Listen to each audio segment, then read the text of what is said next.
Welcome to the Diner Podcast, where we eat our lunch for breakfast.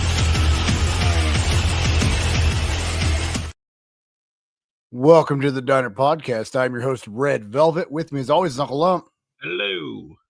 Today, we have a very special guest and our first international guest joining us, Derrick McManus. How we doing? I didn't even think about that. I am sensational, thank you.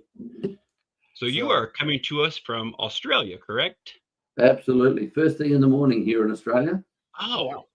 So I had no idea. We are at dinner time over here at 6 p.m. So this is amazing that we are able to interview someone from Australia across the world, like literally currently now. This is incredible. But you have quite a incredible journey. I guess we're going to go through the whole crescendo, but you were a police officer in Australia and you were shot multiple times, correct? I was shot 14 times. Oh my! Wow! And if I read right, it was a high-powered rifle, wasn't it? Yeah, it was a SKK Chinese military weapon, semi-automatic, 7.62 or 308.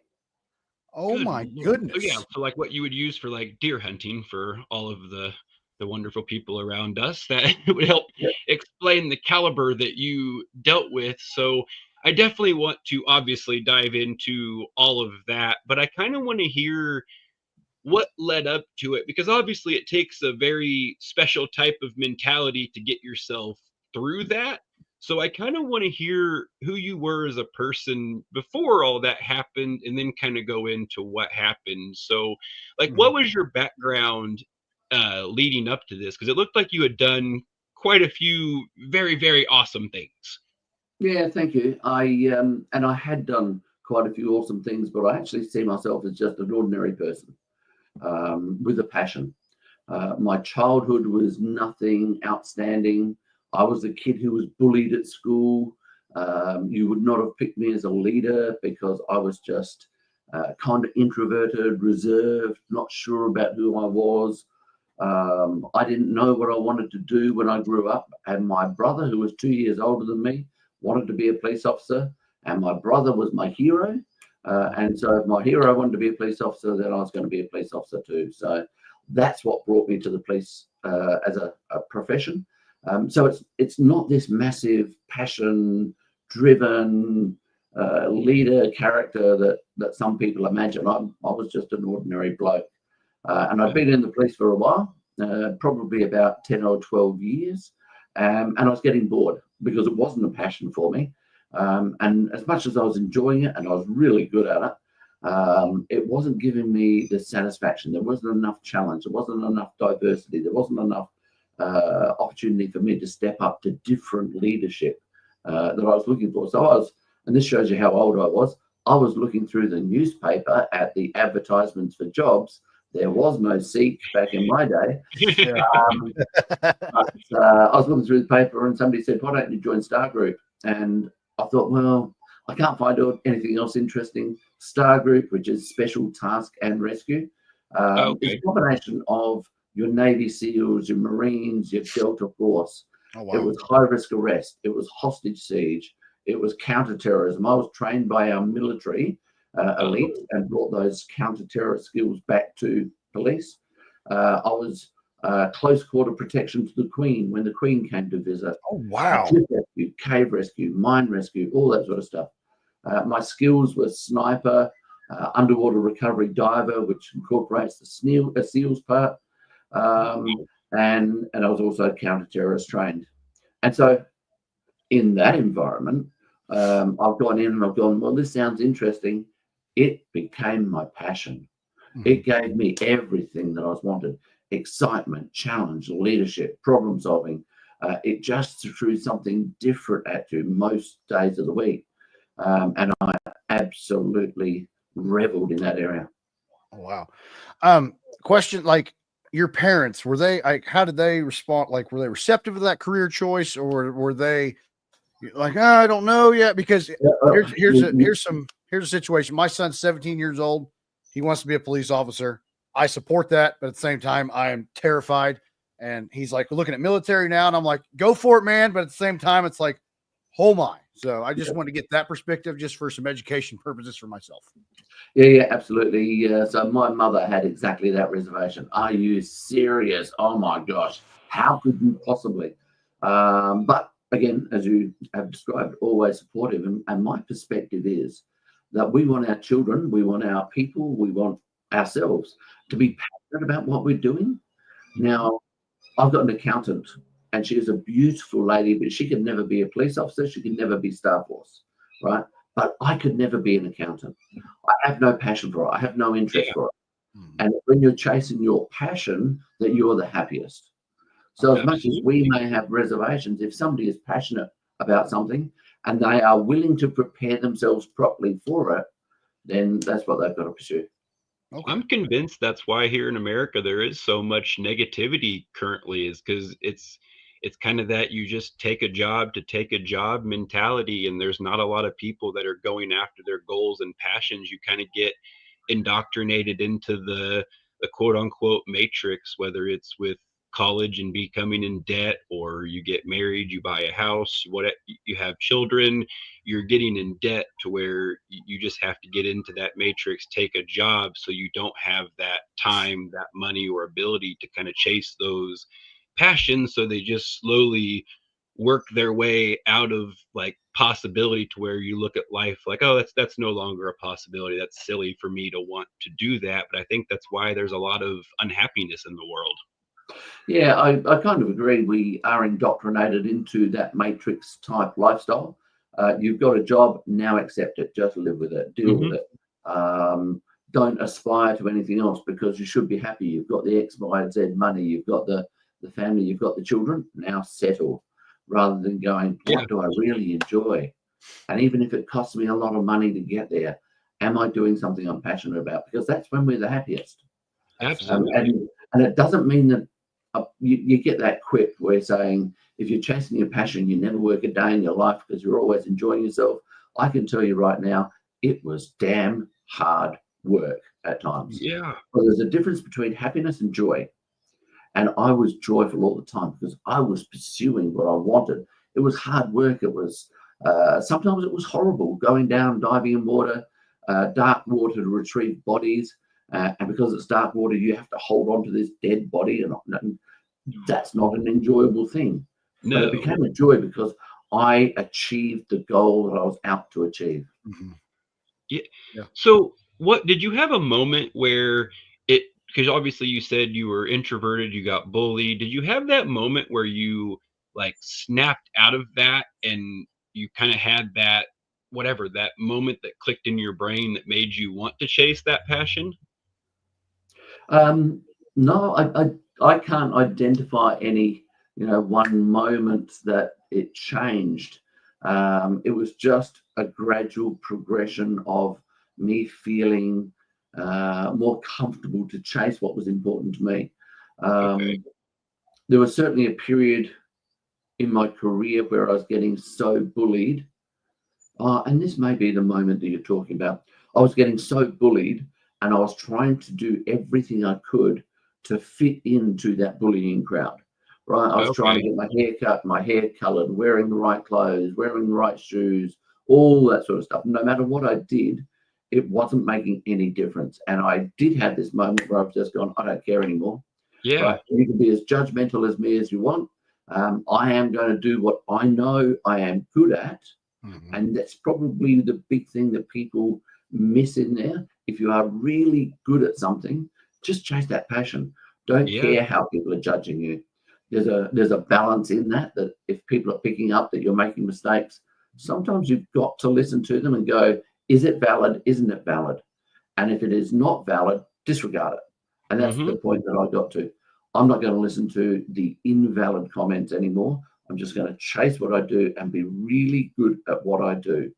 And it was really, really interesting because those people sort of fell aside. They still tried to affect me, but they didn't affect me. But all those other people on the other side are going, oh, that's not the guy that we knew just weeks ago. Yeah. And their opinion started changing, and I started getting embraced by that group.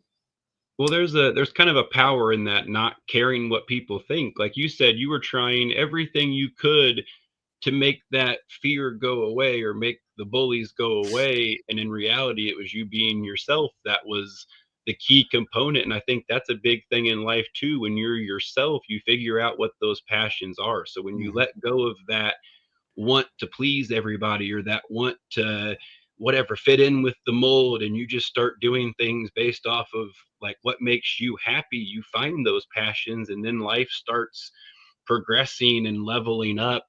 And I think that's another thing that kind of is missing in Yeah, society, absolutely. where if you find that happiness internally, you stop chasing like the material things, you stop chasing people's opinion about you, whatever it is, you just become at ease with it, so you're just very unbothered.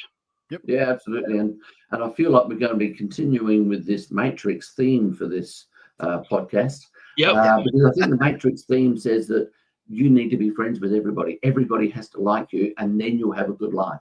No, Yeah. no matter what you do, there are people that are going to hate you for some reason. They're going to hate you because you're better looking than them. You're going to hate you because you've got the shirt that they want to wear. They're going to hate you because you're friends with that person over there. They're going to hate you because you've got a different opinion to what they have. There are always going to be people that hate you.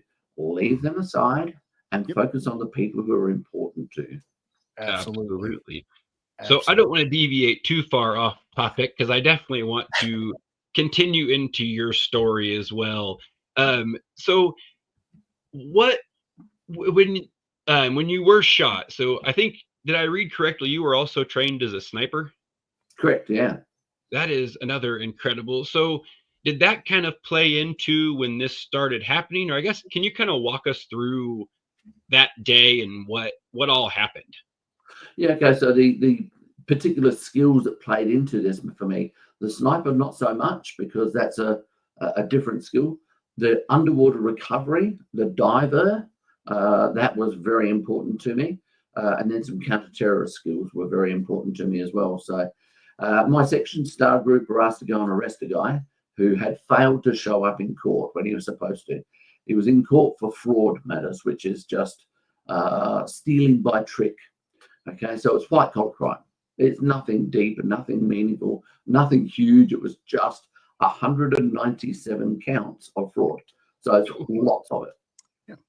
But he didn't show up in court. The courts issued a warrant. We knew this guy had the potential to be violent, but he'd never done anything in the past. So they asked Star Group to go and arrest him rather than local police, because we have more skills and more equipment. But we still couldn't do anything too proactive because he'd never done anything of violence. So we still had to give him the opportunity to make a mistake if he was going to. So we went up, we knocked on the front door, we called that we were the police. We were wearing our full police normal uniform, but we were wearing what we call flak vests. A lot of people know them as bulletproof vests. They are not bulletproof. They stop a certain type of bullet, and we won't go into that too much, but they stop a certain type of bullet, but not all bullets. So we knew what their capability was, but we were wearing the flak vest. We knocked on the front door, there was no answer. One of our other snipers was sitting in the bush for about the last 20 minutes, and he was watching the house, watching the offender, and we knew that he should be answering that door. And so we knocked again, we called again. Again, there was no answer. At this stage, I've gone down the side of the house towards a glass sliding door, because we could make a more effective, efficient entry through that sliding door. But as I got to within about 2 feet of that sliding door, he started to shoot, and I was his target. Oh my goodness. Oh, so at what moment did you just feel the first one hit and like, oh, okay, not great, like this is not good? Yeah. Now I laugh here because that's always the question. As soon as you get shot, what were you thinking? The first volley of rounds, I don't even feel. And obviously my body felt them.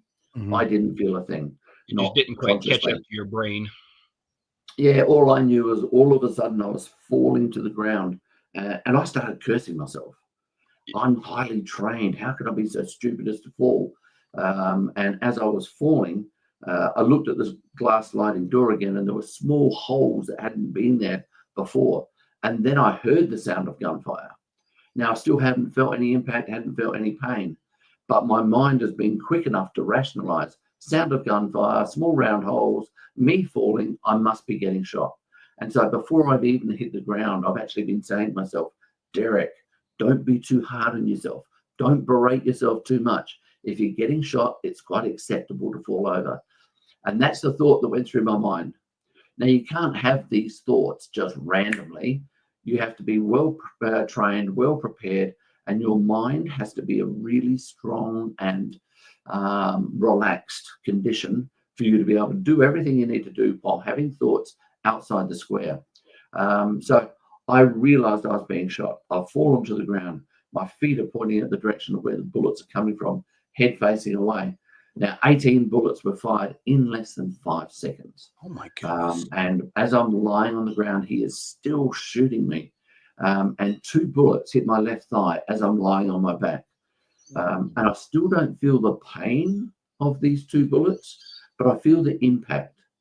And when they impact me, time slowed down. And the first one hit, and it's like a sledgehammer driving into my thigh. And then this shockwave has gone up through my body, slowly through to the top of my head. And then that shockwave has slowly come back down through my body. Now, remember, 18 bullets fired in less than 5 seconds. These 2 bullets seem to take 30 seconds. When that shockwave gets back down to my thigh, the second bullet hits. And again, it's that sledgehammer driving to the thigh, shockwave up, shockwave back down. Seemingly 30 seconds for me to be abusing myself again. How can I lie here for this long? And just imagine, these bullets are hitting like, faster than that. And I'm having all these thoughts. How can I lie here and just accept being shot? So I've already got my pistol in my hand and I line up to fire back, but I'm firing back along the length of my body. And at the other end of my body are my feet, and my feet are pointing up. And the thought that ran through my head is I need to get my upper body up so I can shoot over the top of my feet. But I've got my flat vest on, which weighs probably about 15 to 19 kilos. I've got weaponry, I've got equipment spare on my upper body. And as I lift my upper body up, my feet come up to counterbalance. And the thought that ran through my head is I better not shoot myself in the foot because the guys at work will give me shit for the rest of my life. You're not wrong. You're not wrong there. Yeah. You can just imagine you get shot 14 times and then you shoot yourself as well. It would no longer be talking about, the day you got shot. It would be the day you shot yourself in the foot. Yeah. That would be the number 15. Nobody's thinking about the 14 before it. Yeah. But I did fire back and I did miss. When I fired, he stopped. I then rolled to my right a couple of times. Managed to get to my feet despite the massive, multiple life-threatening injuries that I've got. I managed to get to my feet and I stagger around the corner looking for somewhere safe to hide. Wow. Did you ever, did he have training too? Because 14 out of 18 is a pretty, I mean, damn. Well, it's 14 hits. Some of them were definitely bullets because we're able to identify that they were actually bullets. Some of them were definitely shrapnel because in my right wrist, a piece of shrapnel severed an artery, and that piece of shrapnel was still in there. So definite piece of shrapnel there. But there were other injuries that I got that whatever hit me just went through and through, and we don't know whether it was a bullet or shrapnel. So I was shot 14 times, but it was either bullets or shrapnel. Did everything pass through clean, or did anything hit anything that was detrimental? There were lots of things that were detrimental. One bullet went through my left forearm, but it passed through here, broke the radius in 2 places. So where it passed through, it broke there, but it also broke off here as well, just because of the force of the impact, broke the bone. So it broke in 2 places, but that also severed the radial artery. So get your head around this. You obviously know a little bit about physiology. A severed radial artery, a severed ulnar artery, and then I was lying on the ground for 3 hours, fully conscious. Oh my goodness. Well, that's kind of why I wanted to ask about the mentality, because how in the world do you get yourself through that? Like, what because obviously there's 1,000 scenarios that could be going through your head at any given moment, and I feel like the brain's extremely powerful, so the more positive in that situation, the better, but clearly not a great situation to be in either. Yeah, absolutely. So I'm going to come back to the power of the mind, because that's the most important part of what we're talking about. But just to give you that insight into the other injuries, there were 2 bullets that went into my stomach, and I lost 45 centimeters of intestine as a result of that. But it didn't hit a kidney, it didn't hit a liver, it didn't hit a spleen. There were 2 bullets in my left thigh.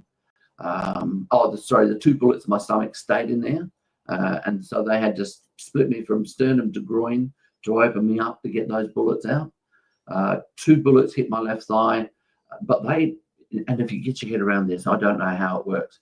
He's shooting from this angle, they've come down, they've hit me, and then they've turned and gone up and come out again. How that works, I don't know. I'd like to think that I had really strong thighs of steel, but that's probably not the reality. We're going to go with that. You are kind of like Wolverine. No kidding. Yeah, absolutely. I'll take that. Another bullet went through my right Achilles tendon, took out 80% of the thickness of my Achilles tendon for about an inch and a half. And then the other bits are, just cuts made needing stitches and all those sorts of things. So 18 impacts all up. But the power of the mind, and a million thoughts running through my mind. What I did prior to this was I made a really conscious decision to face the reality of the choices that I'd made and the possible consequences of those choices. Now, I say I made a conscious choice. It was kind of intuitive. I knew I was doing it, but I didn't realize it was so significant. I thought this was something everybody did, and I didn't think I was different to anybody else. But it turns out that this way of thinking set me up for my success. So I had 5 years prior to the shooting, when I first joined Star Group, I sat down with my wife and I said, there's a real possibility I may be shot and injured. I may be shot and killed.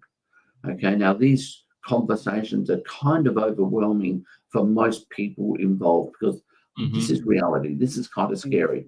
This is kind of the elephant in the corner of the room that everybody's aware of, but nobody wants to talk about it because that's too scary. Now, this applies to people in life, kids in school, workers, organizations, CEOs. Everybody knows that elephant in the room is always there, but we don't talk about it. But I sat down with my wife and I said, I may be shot and injured, I may be shot and killed, and I want to talk to you about what your future will look like if I die.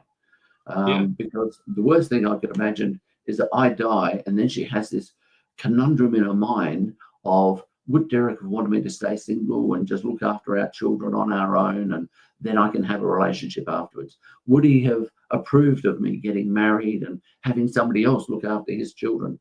And I wanted to make sure that she knew that I supported whatever decision she made. Right?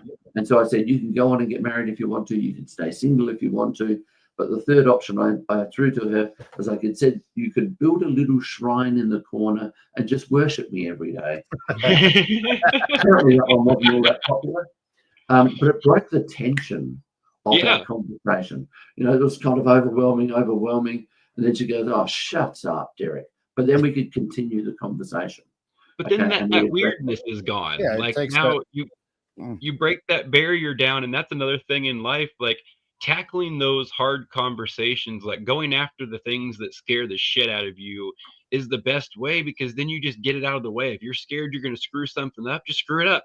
Like, see what happens. Like, do it in an easy way, but screw it up. Who cares? You see how easy it is, and then it's like, oh, this isn't that bad, and then you move on.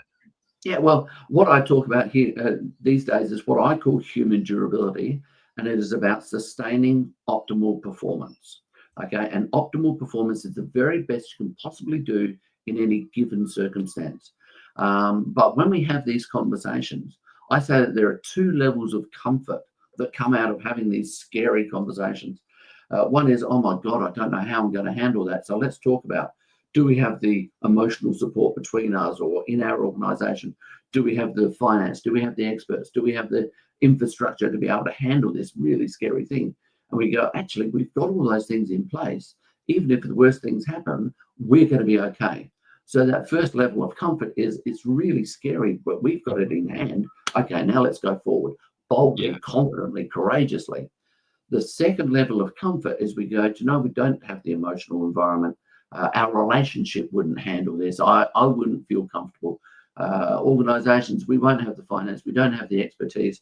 So you can actually comfortably say, no, I'm not going to do this. But instead of saying, because it doesn't feel right, it's a little bit too scary for me. No, you've thought about it and you can now articulate the reasons why you're not going to do it. And when you're able to articulate the reasons, those people who are looking to you for leadership are able to go, I respect that. I understand the thinking now.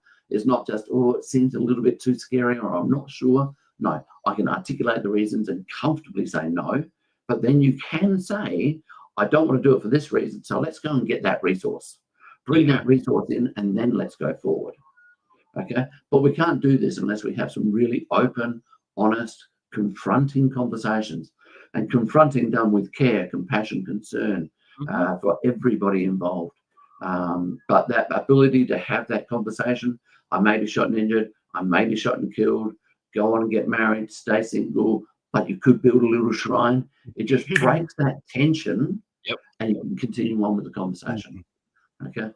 And that can be used in every aspect of life, because you have those difficult conversations, but then you're also prepared. You're also talking about these scenarios. You're unpacking the baggage from whatever. It doesn't matter. It's getting those things out of your head, and then you develop that almost confidence that comes with it because that preparedness is there as well. Yeah, absolutely. And your comment about 1,000 things running through my mind. What I did then after I had that conversation with my now ex-wife, I sat down for myself and I said, if I do get shot, how have I handled big emotional trauma situations in the past, physical and psychological? And where have I done well? Where have I done badly? And if I do get shot, what does an absolute perfect response to getting shot look like? But then I also said, what would it look like down the other end of the scale where it's absolute chaos? And I said, if it's absolute chaos, what do I need to do in that environment that I would be able to bring my mindset back and my physiology back to something better? And so I ran those scenarios through my mind before it even happened. And this is something else that people don't do. They go, oh, I see this shiny thing. I want to chase that shiny thing. These are all the good things that could happen. But we don't look down this end and go, these are all the bad things that can happen. And can I manage these if they do happen? And the most important thing about this is if they start going that way, and this is part of the model that I talk about for human durability, is what are the indicators that tell me it is going that direction? And if I see the indicator, how do I manage it? So when I was lying on the ground, I knew that if I get shot, my body is going to want to close down. My mind is going to want to do different things to what my body will want to do. And I needed to get my mindset around managing panic, not letting panic take control of the situation. I need to manage shock, not let shock take control of my body, slow down my heart rate, slow down my breathing. And then I control all the physiological things as much as possible, not being able to control absolutely everything. In fact, influence is the word I like to use rather than control. We can have really positive influences in our arena because we can't control everything. I mean, just take a look at the weather events that happen in America and the ones that are happening on the east coast of Australia at the moment. Places are getting destroyed by nature. We can't control that. And our body is nature. Our body has a way of operating that we can influence but not completely control. So I had to say, what can I influence to bring myself back from absolute chaos back to something that I would be more proud of? And that's the systems that I put in place, and we can talk about those as we go through. Yeah, absolutely. So what were the things that you were, because obviously, like, you can tell yourself like to calm down and to not be shocked, but I assume in that situation it's one of those easier said than done things. So how did you manage that? Because I know for like me personally, if I was nicked one time, I think it would be probably the end of the world, and I'd be rolling around like, oh dear Lord, we are in peril. So the fact that you were able to keep yourself under control in that situation, because I believe, did the whole like scenario take was it 41 hours, like from start to finish? Did I read that correctly? Yeah, that's part of it. So I was lying on the ground for 3 hours. Then they came in to get me out and risked their lives when they came in to get me out. So I was on the ground for 3 hours. The siege continued after that. He stayed in the house for 41 hours all up. Oh my goodness. Gosh. There were 2,000 rounds of ammunition fired between police and the offender in that 41-hour period. Oh, so yeah, I was on the ground for just 3 hours of that. But my body closed down. I'd lost so much blood that even my vision closed down. And I felt my arms and my legs closing down. I consciously accepted that the blood was just going to kidneys, lungs, heart, brain. And at 2 hours 45, my vision closed down because there wasn't enough blood to keep the brain going. And at that point, I started fighting even harder than I had. I started moving my body the little bit that I could, the little bit that I still had left, just to give myself confidence I had something. I started speaking out loud and saying, Derrick, don't give up. Derrick, keep on fighting. Yeah. And because my mind was still open to possibilities, there were 2 rifle shots fired from outside the house. And when I heard those 2 rifle shots, the thought that ran through my head was, that's my mate from Star Group, and they are on their way to get me. Dump of adrenaline into my body, vision kicked back up, and I started passing in and out of consciousness. But it was that just adrenaline-filled environment that gave me the energy to keep on going. The first doctor to get to me said when he first saw me, he actually thought I was dead because I had no color in my body because I didn't have blood to give it pigmentation. There was no color. I wasn't breathing. I wasn't moving, and I wasn't making any noise. And he looked at me and he thought, this guy's dead. Yeah. He then described it that I took a last gasping breath. Now, this is a very experienced doctor, and he's seen lots of people take that last gasping breath and then expire. But he explained that he saw what he thought was a last gasping breath, and he went to work his magic. Now, when he saw that, he was standing in direct line of fire.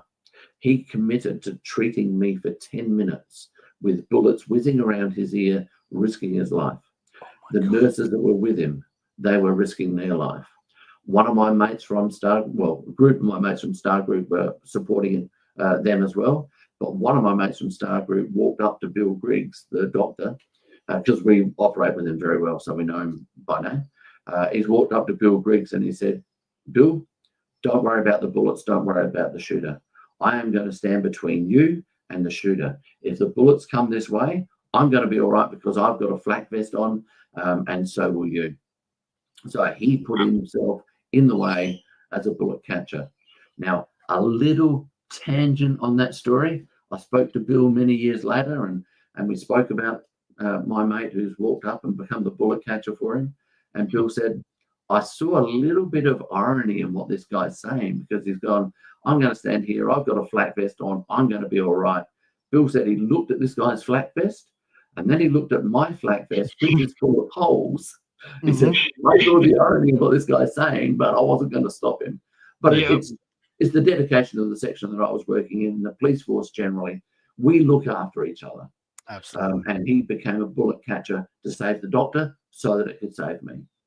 Wow. What a badass human. All of the above. Like that's pretty incredible that willing to just they are. Put their lives on the line to save you and make sure that they got you out of there. So what was it like once the adrenaline kind of wore off and you realized like that you had kind of survived it and everything was like, when did that kind of take place for you, or kind of when did that hit you? For the 3 hours that I was lying on the ground, I didn't actually feel any pain other than it felt like I'd been punched in the stomach, right, from those 2 bullets there. And I felt like somebody had given me a dead leg on the basketball court or the football field or whatever it might have been. Yeah. That's as much pain as I could feel. Now, I was lying on my back and I had my arm cocked up because I could see it was injured, and I could see bones sticking out of my arm. No pain.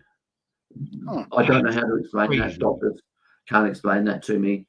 They can give me lots of potential reasons why that is, but nobody can say this is the definitive. So The pain didn't kick in until I came out of surgery. And once I came out of surgery, the pain was enormous. There's no two ways about it. I was on some of the best medication, and I do like to say medication rather than drugs. I was on the best medications, and the pain was still extreme. Oh yeah, because I mean, it's full body, so you don't have anywhere that your body, everything in your body's going, ow, it's all hurting, like all your receptors are firing on all cylinders, going, we gotta fix some things. This is not good.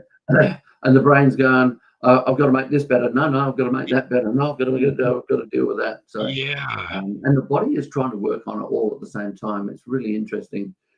I had some really good conversations with the doctors about how the body repairs and what's happening and what needs to happen.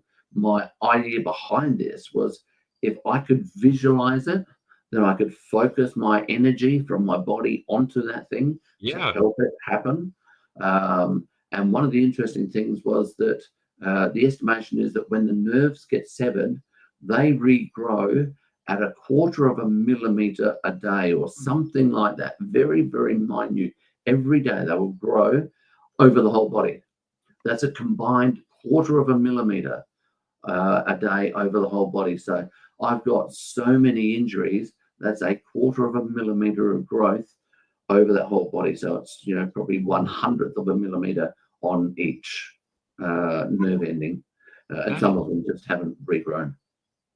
Yikes. Goodness. So it's interesting that, because we've talked about the mind multiple times, and like the focusing your brain on certain aspects, like trying to control it. I think there's a lot to that. Like I consistently think that our brains are almost wired with what, like you just said, if you can see it, you can do it. So if you can see it, you can kind of like put yourself there. You can kind of think those things. And if you think in that positive facet and you're working towards those goals and putting energy towards whatever it is that you're thinking about, you can kind of bring it into reality. And I think that works with the negative way as well. So if you would have went into a negative mindset with this, and you wouldn't have had that training or had that thought process to immediately start talking yourself through it, knowing like how to respond to it, how to keep your brain almost occupied on keeping yourself focused, knowing what you need to do. But a lot of it kind of boils down to where your mindset is, and that the power of your brain and what you can do with it obviously is very incredible, because like the doctor said, like they already thought you were dead. There wasn't a whole lot there left, and it's like, hey, okay, but you were able to find that mentality to keep yourself not only there but calm and in the right mindset to push yourself through it, which is fascinating and incredible all at the same time. Yeah, absolutely, Jared. Listening to what you said, I don't think you even realize just how much there is in that statement to unpack.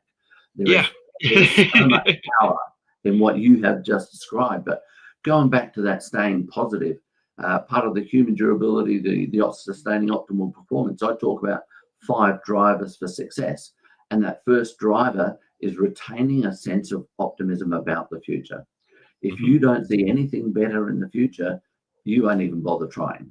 Okay, so you've got to retain that sense of optimism. For me, while I was lying on the ground, I had to find something optimistic about the future.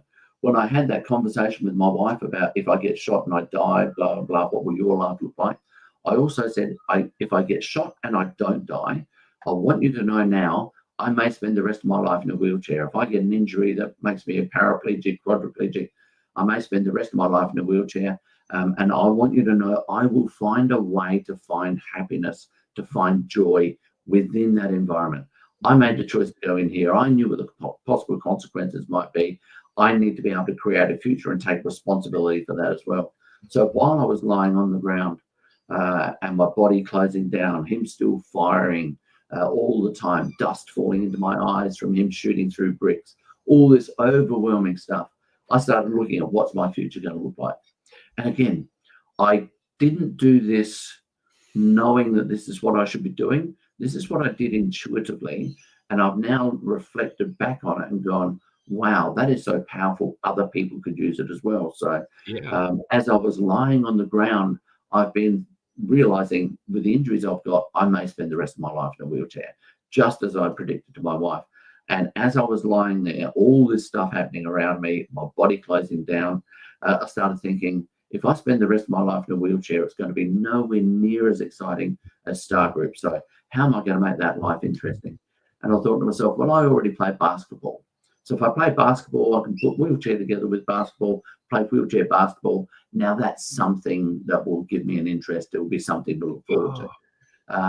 But as I was lying there, and I like to describe this in the keynotes that I do at conferences, I say, but how many people know coppers? And if you know a copper, do coppers have ego? And everybody goes, yeah, the cops have got an ego, you know. And I've got my ego kicked in at that point, and I don't shy away from it. And my ego said, play basketball. I'm damn good at basketball. And if I put damn good at basketball together with wheelchair, I could make the Paralympic team. The Paralympic team travel the world to play basketball. I'm not traveling the world in the life that I've got at the moment. So actually to travel the world and see the world to play basketball, this might not be too bad. That's incredible. Then I say to people, do you know anybody in the Special Forces? And a few people do. And I say, do the Special Forces have a slightly bigger ego than the average cop? And they go, oh, yeah, absolutely. Well, I was in the Special Forces, and my Special Forces ego kicked in at this time. And I've gone, if I can add something to what the Paralympic team are already doing well, we may end up in the Paralympic finals. I may end up with a gold medal as a result of getting shot. Now, this is as I was lying on the ground. Yeah. My body's closing down. Everything's starting to turn dark. I'm starting to see this white light, but I'm still looking at that sense of optimism for the future. What can I find? What can I create that is going to give me a good life? And if we're able to retain that sense of optimism, no matter what's going on around us, then we can keep on pushing ourselves. We can motivate ourselves. But that can only come about if we've had open, honest, confronting conversations beforehand, and we've had those two levels of comfort. I've got the resources, I can do this. I don't have the resources, I shouldn't be doing this, and we take a different path. But when we know we've got the resources, and I knew, and I'd had this discussion with my wife, if I die, am I satisfied? And I knew that somebody needs to step up and look after the community. Not everybody can do it. I believed I had the skills. I believed I had the emotional openness to it as well. And I knew that if I died in service of something worthwhile.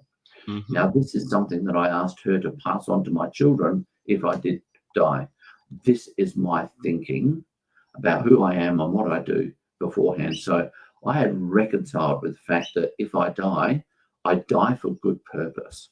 And it's the same as people going into our military and going off to war every day have to reconcile as well.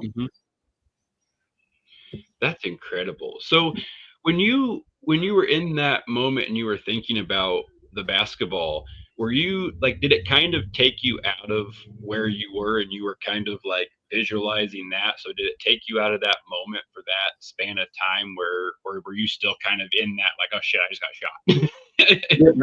No, I was always right there, and I had to be right there. One of the things that I found I was able to do while I was on the ground is initially I was in absolute panic mode. Right, I'd managed to get to my feet and stagger around the corner. I'd only gone 7 or 8 meters. I tried to move to another corner, and I'd collapsed to the ground, and I was now lying on my back for that 3 hours. And initially, it went into a complete state of panic, and I didn't know what I was going to do. And then I, clicked in, and it was control panic, control shock, slow down the heart rate, slow down the breathing. And what I realized as I was going through this was that while he was shooting, I knew exactly where he was in the house. And he had gone up into the roof of the house and into the attic. And he was up there. And while he was up there, he was no threat to me. And while he was shooting, I was able to have all these thoughts outside the square, control my body, influence my body, have these thoughts outside the square about everything else. But as soon as he stopped shooting, I didn't know whether he was walking around hunting me, coming out to get me. So I always had to be there in the moment and just have those thoughts outside the square at the appropriate times. That's a weird situation to be in when the shooting's almost comforting because you know where he's at. Like, that's kind of an awkward situation to be in, where it's like, oh, well, at least he's firing, I suppose. I know where he's at, and I don't have to. Yeah, absolutely. Fear. And you know whether there's a threat or there's not a threat. Yeah. Wow. So, if I read correctly, not only did you recover from this, but you went back to work, correct? Correct. Yeah. That's absolutely insane. That's crazy. How long did it take you to get back? I thank you for that observation that I am insane. I completely embrace it. You are very well. So physically, it's awesome. Like that, it's incredible. It is. Yeah, incredible. thank you. It physically, it took me 2.5 years to get fully physically fit to get back to work. And I went back fully operational, no restrictions, no part-time. 2.5 years later, I was fully operational. Went back to hostage siege situations, went back to situations where people did have the opportunity to shoot me. Fortunately, they didn't, but I was back right into that scenario. So physically 2.5 years. The more astounding thing that people find, even more astounding, is that I didn't need any psychological recovery. That's really. I'd done my recovery 5 years beforehand. I had prepared myself physically, mentally, emotionally for what I could realistically expect to encounter. And I went to see one of Australia's best psychiatrists 3 months after the shooting. And 3 months after the shooting, he said to me, Derrick, psychologically, you can go back to work tomorrow. And I didn't need any ongoing therapy.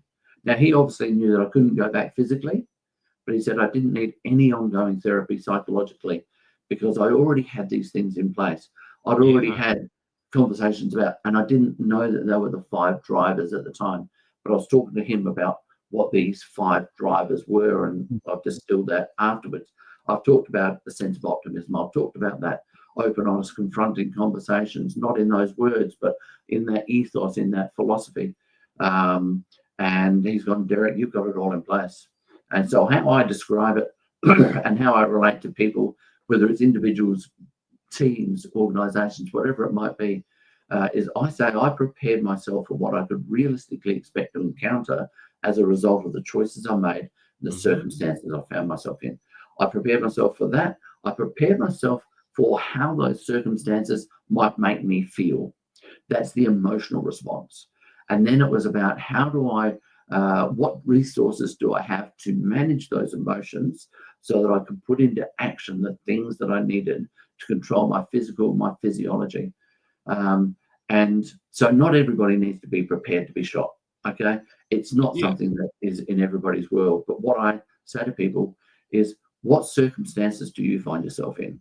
What challenges or changes can you anticipate happening in the next 12 months to 5 years of your marriage, of raising children, of the business that you're running, of the leadership position you've stepped up into, of the sport that you've decided to play, of the opposition that you've tried to take on, the other businesses that you're confronting?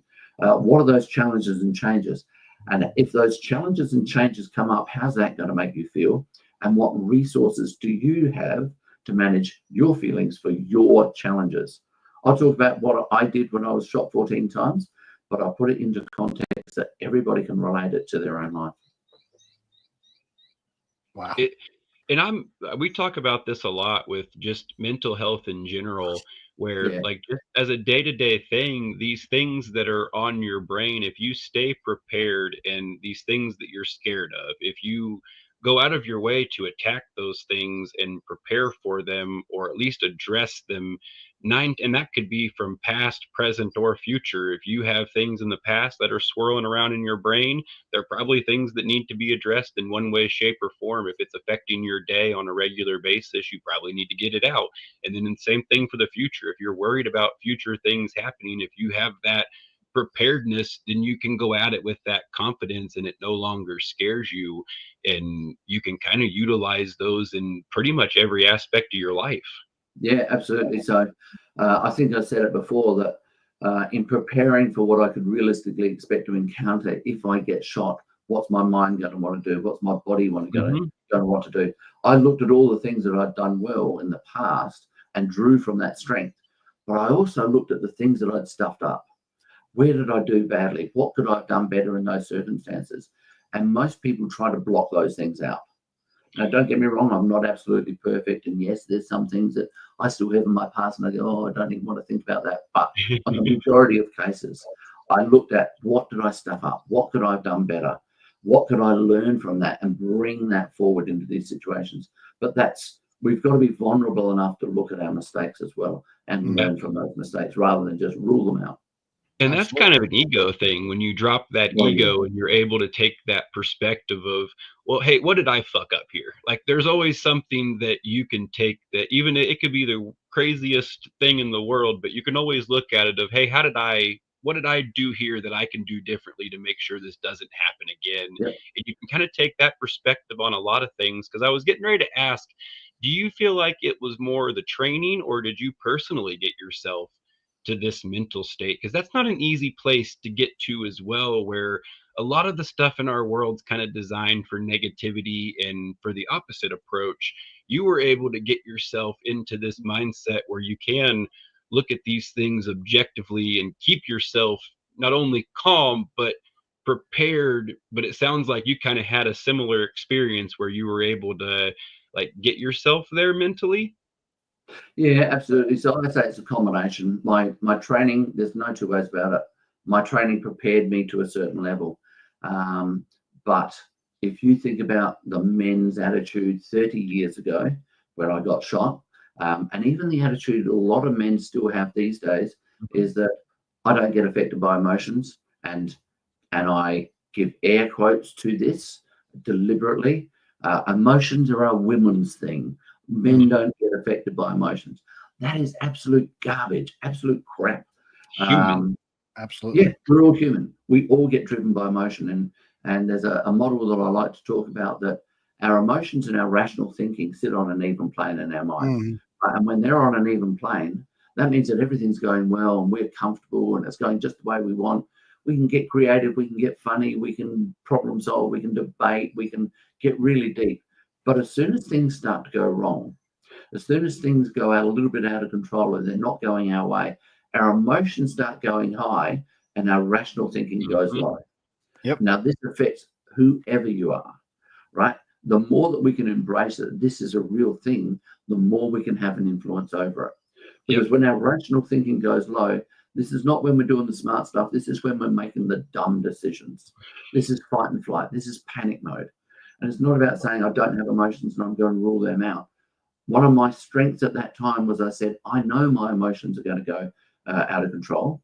How do I bring them back down? And that was slow down my heart rate, slow down my breathing, take control of panic. And the easiest way to take control of panic is have some idea of what's going to happen, some idea of how you're going to feel, and some idea of how you're going to manage those emotions so that you can respond in the way you want. And we can bring our emotions down and our rational thinking back up. Now, we've also got to accept that as much as we try, if we're in a situation that's kind of out of control, they're not going to get onto an even plane. We're not going to go, wow, this is really good. I'm really enjoying this out of control situation. So they're going to get closer. But the closer that we can get them, the more influence we're able to have and the more great decisions and great action that we'll be able to take. Absolutely. And that kind of comes into the preparedness as well. It's kind of like in school. The more you study for a test and the more you know what's going on, the more confident you are walking in. If you didn't study for it and you're walking in going, uh-oh, this probably is not going to end well. Your anxiety, your stress is going crazy. But the more you're prepared, the more you're and the more you're anxious, the less your brain is able to operate the way you want it to. Yeah. And Jared, I chuckle because we were never studious students. No, I've actually, I was using that as a great example because I've actually learned that in our current business where like we're going out on stages, we're going out in front of crowds, and I've always been the shy, don't put me in front of people type person. So now that we're doing that, it's very different for me. Yeah. So I've kind of had to learn this along the way. And now we did it a different way. We did like boudoir photo shoots and things to break down the barriers. So not quite as extreme as yours, but it's like that mentality where you start like, oh, if I can do that, this thing's easy. This is, and you can go after that in every aspect of life where the more prepared you are, the more you do these things that scare you, the Yeah, easier absolutely. all this stuff becomes. So I'm going to take us back into the Matrix, because that seems Let's to be a do it. really good theme here. But the Matrix says you need to go to school, you need to get a great education, and if you don't get a great education, you are nobody, right? I did not have a great education at school. It just wasn't for me. But it Same. didn't stop me being an intelligent person. Education and intelligence are two different things, and Yep. that's what we've got to embrace. We've certainly still got to do learning. If you want to be great at something, you need to learn it. But this goes back to chasing your passion. If you're chasing something you enjoy, you will want to be good at it. You will want to immerse yourself in that world. I've got people who hardly, and these are friends of mine, hardly know how to read. They are the greatest carpenters you will ever imagine. What they know about wood embarrasses me, because I just know nothing about it. But they love it. They didn't do well at school. They don't even read well, but they can do whatever you want with wood. And it seems like that's like a societal thing where it's like almost like it's built on this, where like it's almost like they're breeding workers to an extent, where breaking out of that mold is quote unquote weird, or you want to follow and dress like everybody else. You don't want to act different because you're going to get made fun of. And then the stuff that we learn, like I don't remember 90% of the stuff that we learned. I teach myself all the stuff Because with you weren't there. I was there for most of it. It was the college portion that they gave me the opportunity, and I said, no, thank you. I'm going to sleep. But you can, it's all, I don't know. It all kind of flows into that same thing where it's that societal like norm, like, oh, you need to follow in the norm. You need to go into the matrix and get a job and be a good boy, and don't think for yourself. Don't worry about the poison food we're feeding you. Don't worry about those things. Let's just fight about sports. Yeah, absolutely. It's all about compliance. That's what we are in trained. Comply. You need to be well behaved to make my life easy, because if you're not well behaved, I've got to worry about you, and I don't want to worry about you. So you do what's right to make my life easy, rather than go, do it, have a crack, go on. If this is what you enjoy, go and follow your passion, because passions will take you down really bizarre roads at different times. Absolutely. Well, I think it takes you down it's about joy.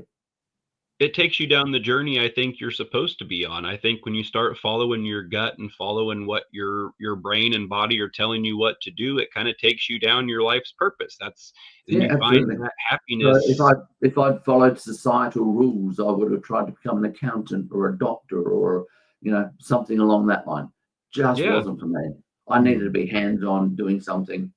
But I am now teaching CEOs of major companies how to control their mindset. I talk to 10-year-old kids in schools, and I give them the same skills at that age, so that they can grow even more confidently and courageously. That is incredible. So I appreciate you so much. You've already given us almost an hour. What is one tip you can leave us on for mentality? Like what is one of your favorite tips to give people to kind of get into, or at least get started into that process? So I'm going to go to the 5 drivers that I was talking about before. And that first driver of optimism.